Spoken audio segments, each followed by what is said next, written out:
Hi, everyone. Welcome to Bench to Bold. I'm Marnie. And I'm Elisa. And we're so excited because we have such a great guest today, Jen Torney, who's Global Vice President of Tapfin and Global Vice President. Global. All right, Jen, without further ado, go. Okay. Tell us everything. So it's so nice to be here with both of you. Thank you. So I work for Tapfin, which is a division of Manpower Group, which is probably one of the biggest staffing firms most people will know.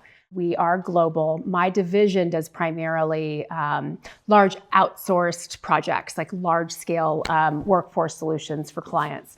And we do it globally. So if a client like Honeywell or a client like Abbott or you name it, large Fortune 500 companies need help with their hiring at scale around the globe in multiple countries, we put together a solution for them.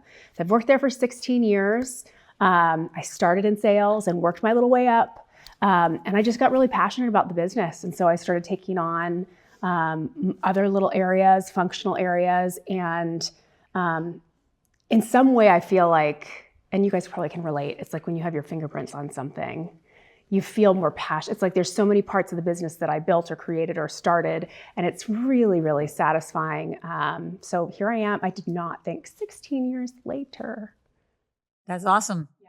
Well, I know what you mean about being involved. Like my grandfather would always say, if you're not invested, you can't collect. 100%. So it's like you have to be, for me, I like to be invested in things, to know that I'm making a difference, adding value. Otherwise, it's not as exciting and it's kind of boring. And it's not authentic, right? You can't really give your whole self if you're not passionate about it, you know? So, all right, well, take us through this journey? How did it start? So I know kind of the concept of the podcast, talking about things that I think are those moments where that inflection point in your life where you make decisions about how you're going to play the game of your life, right? And I think for me, so interestingly enough, because your affiliation with Ronald McDonald Children's Charities, my whole family owned McDonald's stores growing up. So my father had 5 in San Diego, my uncle had 11, and then my other uncle had, I think, 6, like Yuma, Arizona, whatever. And I always wanted to run a store. I wanted to take over his business. And I grew up with 5 brothers. None of them wanted to do it. Went to college, was always really, really motivated. And then sophomore year, parents got divorced, happens. Coming home from sophomore year, dad was in the hospital, had a massive heart attack. And they're divorcing, massive heart attack. Found out my bills were not getting paid at college that I assumed was going to be paid. And at that moment, I realized, and this is not great, right? But you realize, I got to buck up here. Nobody's going to be watching out for me. This could, you can't trust everyone to take care of you all the time. So I took the next semester off. I took 2 jobs. I got myself into the University of San Diego, worked full-time at 2 different roles, and then got through college and just got to work and wanted to make money. That's how so for me, it was like that. But well, that's, your resilience and your grit is, I think everybody that's successful has resilience and grit. Yeah. And there's nothing else. If you 100%. Want to be successful, I think that all the experts will say being gritty and being resilient, and obviously that is what you did. So what jobs did you take when you were in college? So, it wasn't bad. It's not like I was, suffering. I worked at Nordstrom, which was awesome. I had a discount. I probably spent more money than I probably saved. Of course. But lived with my mom, so that was fine. But I got an internship at an advertising agency downtown. So I was always going from one to the other, to school, to whatever. And you know what? You get a sense of pride when you look back and go, gosh, I did that. Yeah. And I paid for it. I took out 4 loans to finish paying off college, and I didn't expect to do that. So I have a lot of respect for people that do things on their own. But yeah, then after that, I just was like, how can I make the most money? That was almost, I think, what the switch that flipped for me. And so I got into sales because you can kind of make your own thing, until you want to be a business owner, that's the way. So I did that, and it was really good for me. It just was something that I really enjoyed. But yeah, the grit is important in anything that you do, for sure. It truly is. All right. So then you got a job in sales. Did. And then you were staying in California, or I did. I stayed in California. I stayed in San Diego, moved up to LA for a while, lived in Santa Barbara for quite a bit, worked in telecom, They moved me to Chicago when I was about 30. Didn't know anybody, but I was like, this is an adventure. Chicago's kind of cool. So I moved there, and I just did my thing. And then I got into staffing because the telecom business was kind of not as successful. It was coming down. That bubble was bursting, and I thought, okay, I'm going to try staffing and recruiting. Don't know why. But I walked in and just said, hey, listen, I have all this experience. I don't have experience in your industry, but I'd like to lead this team. And they gave me the job. And then I did that for a while at Kforce and a couple of other staffing firms. But my mom used to always tell me, and I don't know if you guys ever have those things where it's like the corny stuff your mom says. She used to say stuff like, people will fire somebody to hire you. And it's true. That stuck with me for my whole life. And I remember going, oh, Mom, But I think what you say to kids matters. And I believed it. And so I just, I've never walked into an interview feeling nervous or like they wouldn't want me because of that. Yeah. And that's such a gift. Oh, it is a true gift. You own the room, right? Yes. You asked for the job yeah, like I can do this for you. Right. And I'm confident about it. It's all about having confidence. 100%. It really is. And so, so I did that, and I did it well, and I did that for a few years. And then a recruiter called me and said, hey, there's this company called TapFin. You'd really like the woman who's leading the sales team. Can we have you have a conversation? And the rest is history. I still work for her today. Oh, that's great. All right. So what's it like? So what does that mean? What is your job? Like, so you provide help for people. I mean, like, so tell me what that is. This what is you the do. Worst question to answer. We always, in my industry, we always laugh because it's like, how do we explain this? So at its core, a big company who is hiring at scale, they're hiring, hundreds of people a day sometimes, right? We put a software tool in place that allows for hiring managers to go in and request the resource that they need. And then it basically shoots out the requirement to the staffing recruiting partners that are defined for the role. And candidate comes through, and then they hire the person. So it's a really seamless way for most organizations to hire. And we're one of the leaders in that space that do that. So it's most big companies are going to have some sort of a solution like what we provide. And so what do you like best about what you do? I don't know that it's like I like the solution aspect, even though that's what I do a lot. I love solving problems. It's so corny, but I love working with people. I love working through challenges and hard stuff. And I like to win, if you're a salesperson, you kind of have to like to win, like a lot. And I'm super competitive. So there's always something that we're fighting for. And that is probably the true inertia in my gut, which is like, I just want to keep winning and winning and winning. And it's like, if I'm second, I'm like, how do I get to first, And where do you think that drive and that competition came from? I was a competitive figure skater for 16 years. So, and a lot of people don't know that. And when they find out, they have a laugh. But from age 4, I was going out on the ice. Who got you into skating? My grandmother. In California. I know, my grandmother. And she had a son late in life. So she was 46 when she had my uncle. And she was like, oh, and then my mom got a divorce from my dad when I was 2, my biological father. So she's now raising 2 kids, and she's like in her 50s. So she basically said, okay, I'm going to do something where I can just sit down and knit and talk to girlfriends, And so she would just bring us to the rink and put us out there. And that was what we did. And it was more so for like childcare. I'm not kidding. No, I believe that. The next thing it was just like, she's like, I'm tired, like I've already done this with a few kids. So, and then I started doing it. I liked it. I didn't love it, but I liked it. And it was fun. Like, skating out onto the ice and everybody's cheering for you, and the music starts. There's just something kind of fun about that. And it's very different in some ways, but it's very similar in a lot of ways to what I do today. Well, Well, you're an athlete. I think that, Lisa and I have this conversation. I think that I was not a competitive athlete. I mean, I did horses and competed at that level, but I think anytime you have some experience with competition, Elisa was bodybuilding, obviously you're skating, it does create that appetite for understanding what it means to want to win.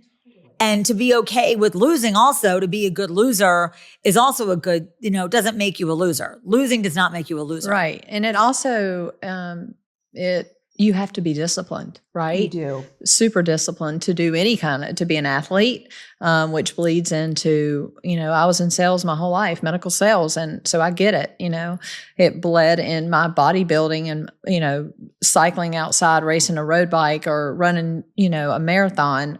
It taught me to be very disciplined in so many aspects of my life, and it all bled over into my work. And you're absolutely right. And it's funny too. You when you think about bodybuilding specifically, it's like, these are the steps. You have to do these steps. Right. You can't skip a step. No. And step on stage. And the perfection of that, and I hate to say that, but the perfection of the execution of that has you be a champion. Absolutely. And I quickly learned when I transitioned from bodybuilding to cycling, road cycling, my diet was completely different. So I had to learn that there was certain steps with bodybuilding that could not carry over into competitive cycling outside. You wouldn't have the right fuel. Because you don't have the right fuel. Because I was on very little carbs, and more of a higher fat diet. Good fat diet with bodybuilding.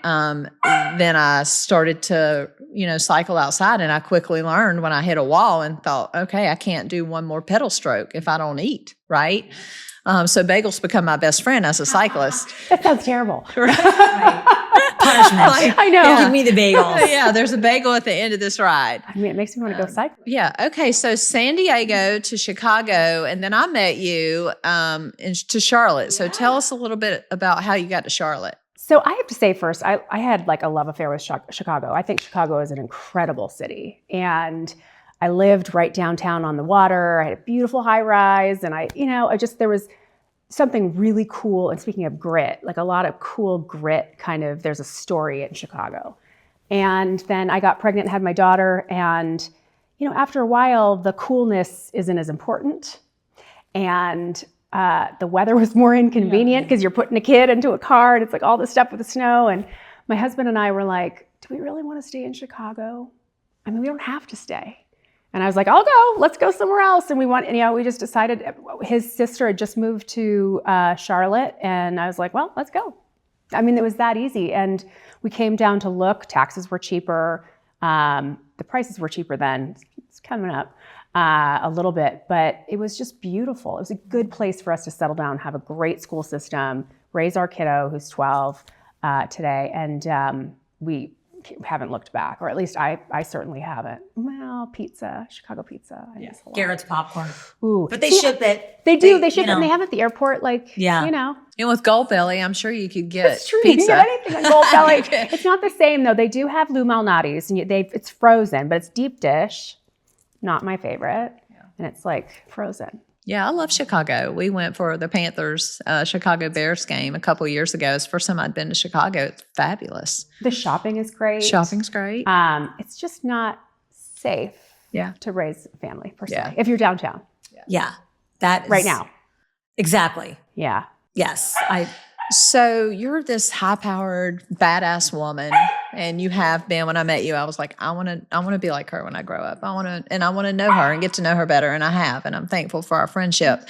But so tell us what you do to decompress, or what do you do? Because you work, you travel, you have a family. So what do you do? What does Jen do to treat herself? Thank you for all of that nice stuff. We all met kind of through the gym, right? I mean, that's how we all somehow had that connective tissue. So for me, working out is kind of I don't know that I do it to decompress, but I do it so I can do my day. Do you know, it's I'm a morning worker-outer, not in the afternoon. So I'm not going to go after I've had a hard day, but it'll help me have a less hard day. So that kind of starts you off. It starts the so day you're not off. In the hole. You've got a little bit of juice in the tank. Yeah. And you feel good about yourself. And then, I love to hang out with my kiddo, cuddle my dog. I don't have a tiny little cutie patootie, but I have a medium that dog. we hear barking on the show today. It's all good. Yeah. Right. I love cooking and baking, showing my kiddo how to make banana bread when we have old bananas, like silly stuff like that. I'm not really that complicated.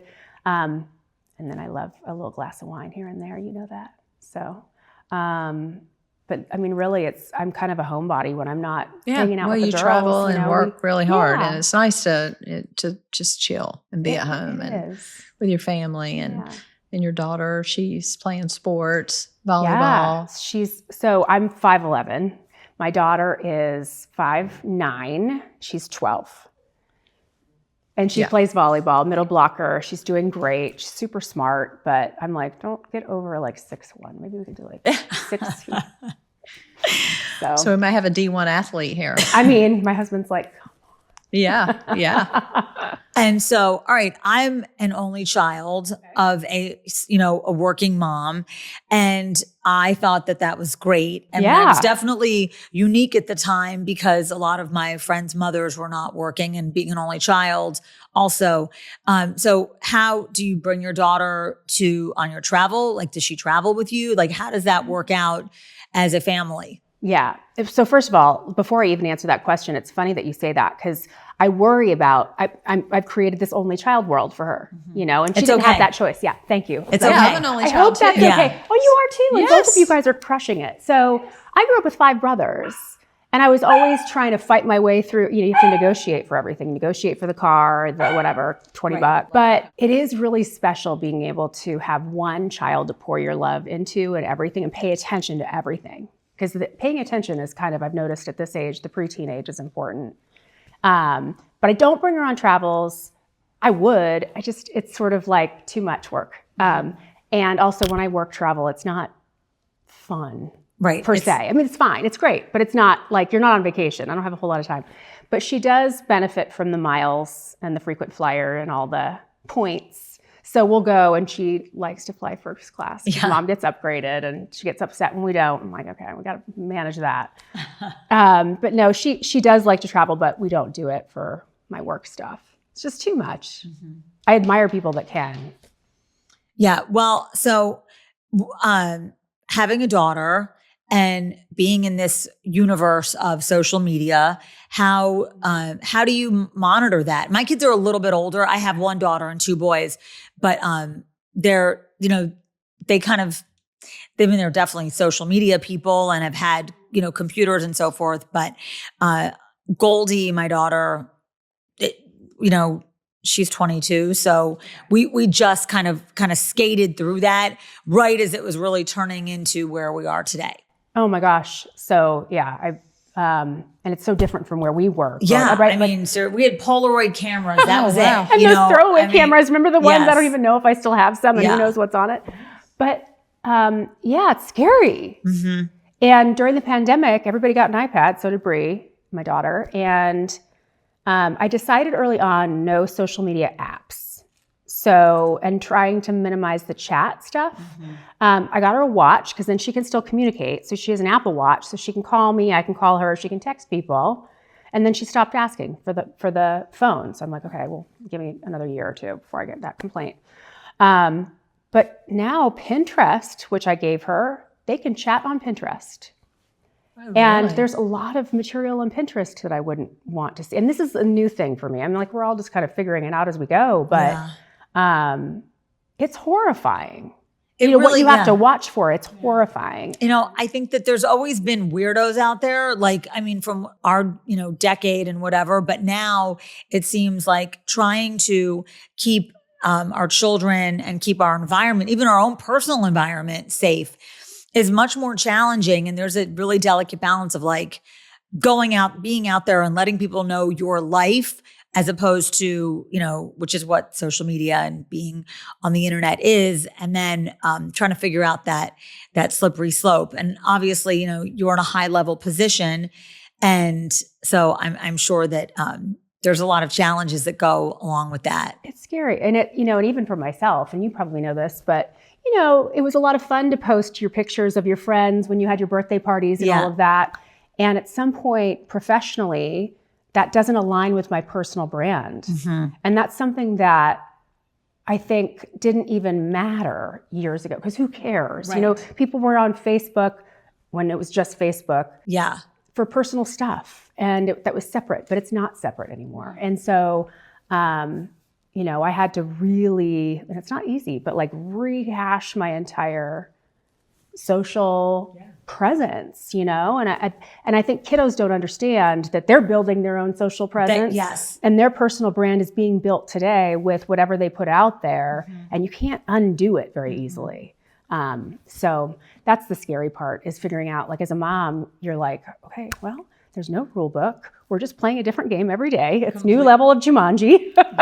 No Pinterest now, you know, like. But you're very involved. And I think that, like, again, obviously going back to how we started our conversation was that you're invested in being a mom. You're invested in what's going on so that you can actually have the positive results. All right. So on your own personal growth chart, what's next for you? What are you planning on doing? Well, I just got the big 50. I got over the 50 hump. So I'm like thankful for that I'm healthy and all of that, and done pretty well. You know, that's a good feeling. But from here, I mean, I think I always want what's next. So with my career, like, I want to take on more, and I'm my boss's successor. So that's something that I have to continue to level up to be ready for that when that time comes, if I still want that role. And then also continue to be a great mom. And that's a tough balance, because I want more and more and more. Do you feel guilty? Career. Oh, yeah.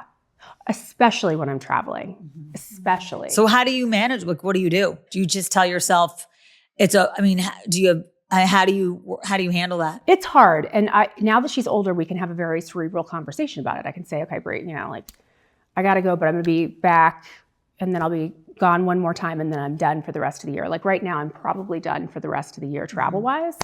But when I have to go for a week to London or Berlin, or, you know, back-to-back conferences, even in the US, it's hard to fight the mom guilt. And there are times that you get melancholy, and I don't know that I have an answer for it. You just kind of have to go, okay, excuse my language, you feel like shit, like you feel like an asshole, and this is just what and yet I am providing a life for her and giving her something to look up to, hopefully, okay. and then I'm going to tell you it's okay. My mom traveled all the time, and I'm sure she felt incredibly guilty about leaving me and being away. Yes. But at the end of the day, like, I think I, you know, was so fortunate because I got to see somebody. She was doing what she wanted to do. She was living out her dream life. Yeah, there are, you know, many things that are a pain in the ass along the way, but she was able to do it. And so I'm so grateful that she got to do all those things. And then I learned about many things because of my mom's experience, and then also was able to, you know, live a really great lifestyle because of what she was doing and the sacrifices. Without her reminding me of the sacrifices, I actually I felt it. You know, I felt it. I'm sure that Brie. I hope so. And I thank you for sharing that. And I think it's really interesting too, because you asked me, what do you do to decompress? And I'm a really social person. I'd love to go out with my girlfriends all the time and, like, let's go to the game and do all the fun things you get to do. But I find myself saying no a lot, because I just traveled and this is my time to be, my job is to be with her. I already did that. Right. And it's not fun per se, work, being gone, but you can't do that and constantly be out and about doing fun stuff for you. You kind of have to plug back in and turn into the best mom you can be. So Marnie and Jen, you know, your mom did that for you, and, you know, made you such a successful business person, entrepreneurial, philanthropist.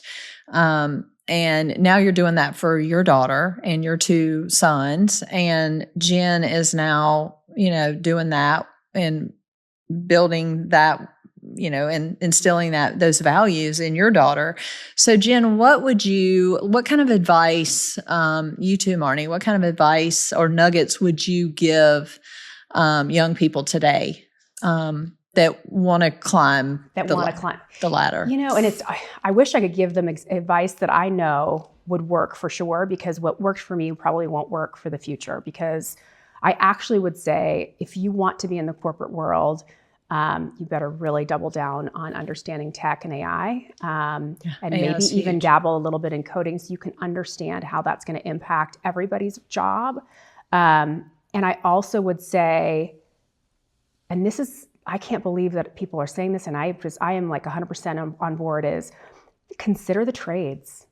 I've been saying this for a while now, and I always feel like I have to apologize for it, which is stupid, because you can go work in the trades, whether it's electrician, plumbing, and you can make six-figure comfortable lifestyle, own your own business, and no AI is going to replace you. Yeah. And so to me, there's a part of me that feels like unless you're really hardwired to be in a corporate world and want to work for the big corporation that could fire you tomorrow, I think there's alternatives today that make more sense in the life that you want to create.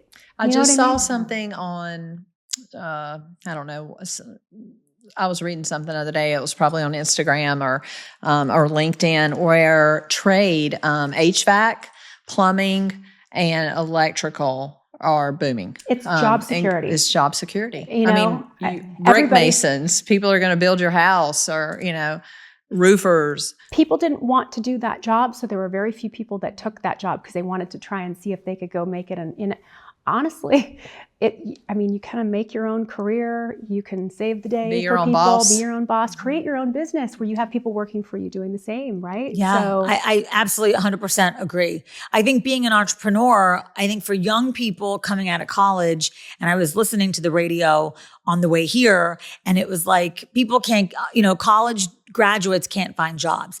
College graduates can't find jobs because they are looking in many ways to have this glamorous entry-level position, which doesn't exist. My first job out of college, I worked for NFL Films, and I had to get there. Granted, I wouldn't have gotten that position if it wasn't for my family, but I knew that I had like the lowest job in NFL Films, and I had to get there every day at 5 a.m. or even earlier, put on a down jacket, go into where they were unloading all the film, because at the time it was still film, and for 4 or 5 hours sit in the room with a coat on, cutting negative. Yes. And it's like, if you can't do that, if you're not willing, and there was no social media then, so it wasn't glamorous anyway. I was gonna be like, oh, look at my glamorous job. I'm in a ski jacket and gloves and a hat because it's freezing in this room, because that's where the film is stored. But that's what you have to do. And I think that we've kind of gotten so far off, track in a way, but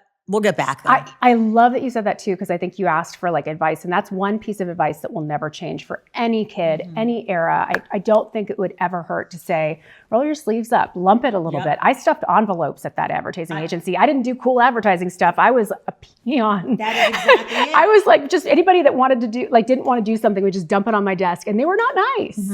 All right. So hey, we all start somewhere. you have to. I started selling cemetery plots when I was 15. Right. Oh my God. Burial plots. Yeah. Yes. That's it. And I think that again, Talk about a bench to bold moment. Right. I literally worked Monday through Friday from 6 to 9, calling people, telemarketing, reading a script, selling burial plots to individuals at West Lawn Gardens of Memory. That's uplifting call. I'm sure it was for the And I ended recipients. as a healthcare executive after 30 years. Yeah, see? Yeah. Yeah. All right. So, as we're closing the show, we are bench to bold. Give us a bench to bold moment of Jen. Oh, well, There are I feel like probably many, but